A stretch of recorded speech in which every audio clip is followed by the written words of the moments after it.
All right. As far as the injuries go, really don't have a whole lot to mention. Hitch kind of tweaked his elbow, came out, but other than that, that was about it.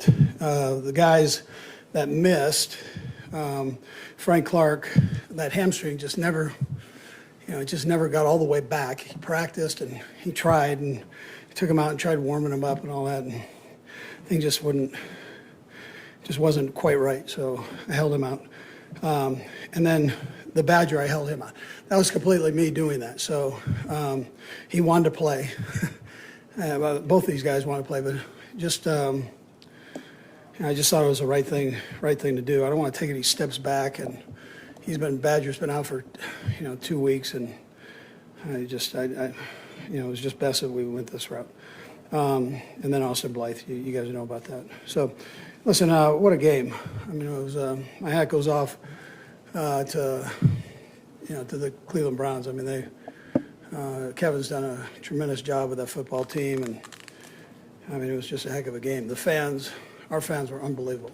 I mean, we let them out of the cage. I mean, it was they were wild, and I loved every minute of it. And it made a difference. When you can get a punter to drop a ball, that's pretty good by your fans. 10 had a big day with 11 catches for almost 200 yards, and I'm not sure I've seen a defensive lineman take over like Chris Jones did that second half. I mean, he was possessed there, and just unreal job he did. And then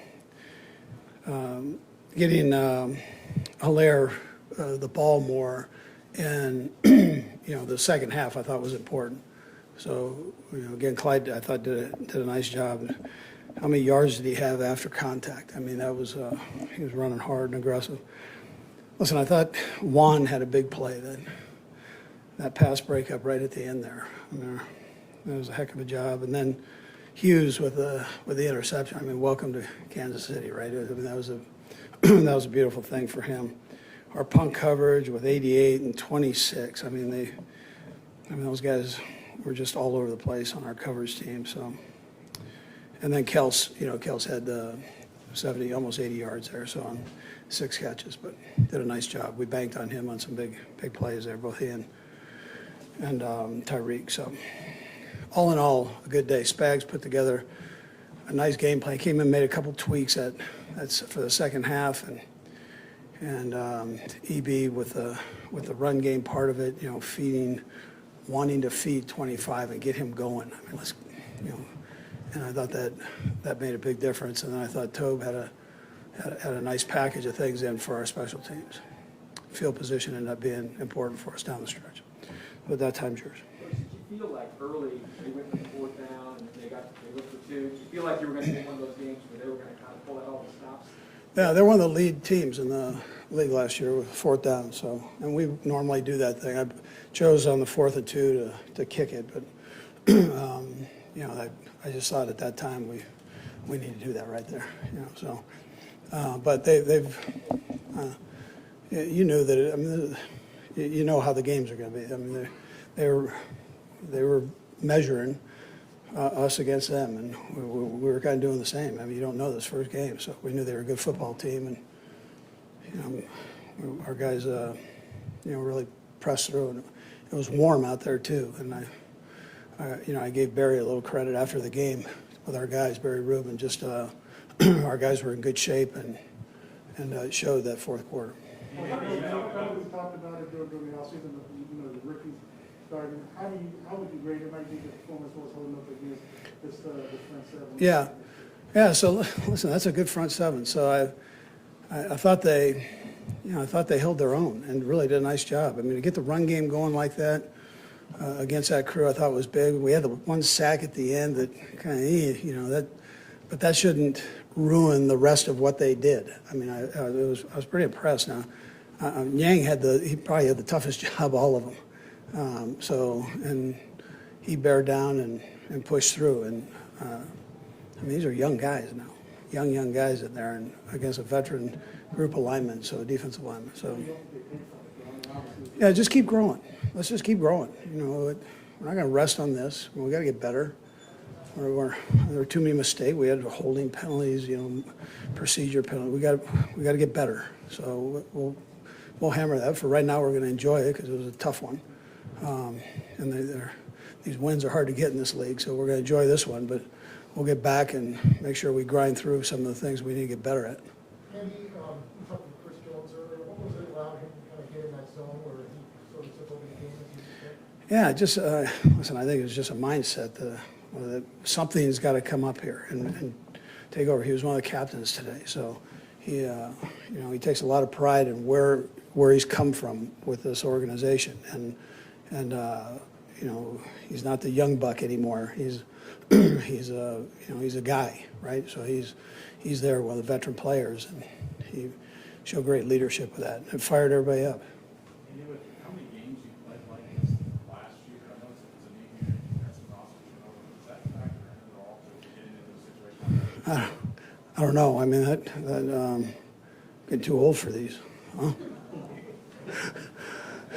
Coach, you mentioned the heat. You come out there at the beginning of the second half and had a long drive, so your defense was really off the field for about half an hour.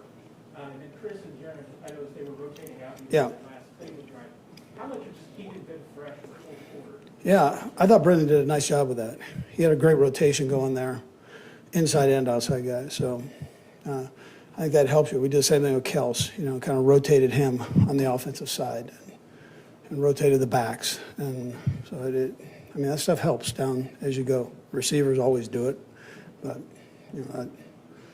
that stuff helps, especially early in the season like this when it's, has a tendency to be a little bit warm.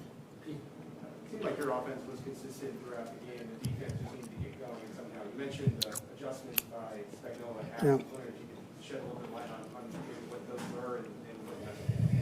Yeah, well, I'm not going to go into what. I'll let him do that. I don't want to give anything away, but he did have some nice adjustments for the pass game part of it. Third down was really the hammering point. We weren't doing very well on third down and in the first half, and he added a couple little things there. So I would tell you that was probably the biggest part. And with the way Tyreek played today, just how remarkable was it that he seems to continue to get better? And was there anything that you guys did differently with him today versus January and the line? They're a little different coverage than what we saw there. So we did a couple different things, but maybe what we did in the Super Bowl or last time with them. Were you asking about last time or our last game? Last game against them? Yeah. So last game against them, yeah. There were some similar things. There were some things that we changed up, yeah. Give them a couple, little wrinkles there. Coach, you mentioned the fans and the atmosphere. How much did this feel like a playoff game? Yeah, listen, it was loud down there. I mean, very, very loud. I mean, you guys were there, so I mean, it was that kind of atmosphere. And I think, you watched all the college games and you felt that. You kind of, Arrowhead's loud anyways, but now you load this thing up and you said you can't come here for a year, and you just open the gates and, here they are. Andy, you talked about needing to get that run game going. Was it something last year? What was there that let you know that? Man, yeah, I didn't like the balance that we had going the way it was working out. So I thought with the coverages they were playing that it would help to run it just a little bit. Coach, back here, how big was that 75-yard play? It seemed like it turned everything around, woke the fans up, woke your team up. Yeah, no, that was big. I mean, to be able to sustain a drive like that and then score, especially to start a half, I mean, that's the second half. I mean, that's a positive thing. You feel like you've gone in and gotten something accomplished in there, and it gives the guys confidence that we can move the ball better than what we were doing. Well, I was talking about the one play, 75-yard pass play to Tyreek. Yeah, that was nice too. Yeah, that was nice. Andy, obviously you've had a lot of great teams and great players before you have Patrick, but I just wonder, I think it's 10 times now that he's brought you back from two score deficits. And just how much different is it to know you always have that, even when it looks a little dire? Yeah, well, you love his attitude because he always feels like, we're in it. and he does such a great job with the guys around him. He's a great communicator. I mean, you guys know this when you talk to him. So, but he's a great communicator during tough times on the sideline. So we can sit there and we can talk, and I can kind of feel where his mind's going with things, and that helps. You know, I mean, that's important, especially in a game like this. Does it put you at ease in a different way? I don't know, it puts me at ease, but I enjoy that part of it, yeah. I think that's a real positive trait that he has. Andy, you've mentioned the crowd a couple times now, but I'm also wondering the way that you guys are able to score like the 75-yard Tyree, these big plays. I just wonder if that it can sort of amplify those big moments and turn a little bit quicker than it might have, more sort of plotting. Yeah, you kind of felt that. You felt it with the defensive stand. You know, you felt it with the Tyreek's touchdown there. I mean, what a great job he did getting open on that, just coming back to the ball, and Pat running full speed to make that throw back across there. I mean, something. And how many times have we seen that? You know, it's pretty spectacular. But having the fans part of that is great. And here at GEHA Stadium, Arrowhead, all right? Make sure you put that in there so I don't get in trouble. Listen, I mean, that's it doesn't take much to get everybody fired up, and those kind of things sure help. Andy, what happened between Greg Lewis and their safety there? Yeah, so, you know, the fellow that was involved with it came over and he was on the chest of our player. And that's what happened, right? So he was trying to get him off, and he didn't want to get off. And so he kind of lifted him just a little bit, and then he got hit back, you know, so, or he got hit. And, you know, but he was there to help get that fella who was leaning on our guy. That's why there was a penalty, right? So the officials fixed it, which I thought was important. And, you know, you don't do that on our sideline. You don't do that to our guys. I mean, bottom line. So, you know. You ever had one of your coaches get in that type of altercation with one? Well, he was going down to help our guy, Yeah. Well, I know and the other guy wouldn't do it. So it'd be like you keeping this up. I might come down and give you the business right here. Call your brother. All right. Oh, go ahead, Ben. We talked earlier about how Patrick is a magician and how you watch him and the play's never over. When you're watching on the sideline, what do you feel? The play's never over. Yeah, so I think he does a great job. There's nobody, I shouldn't say nobody, but there are not a lot of people in this league that extend a play like he does.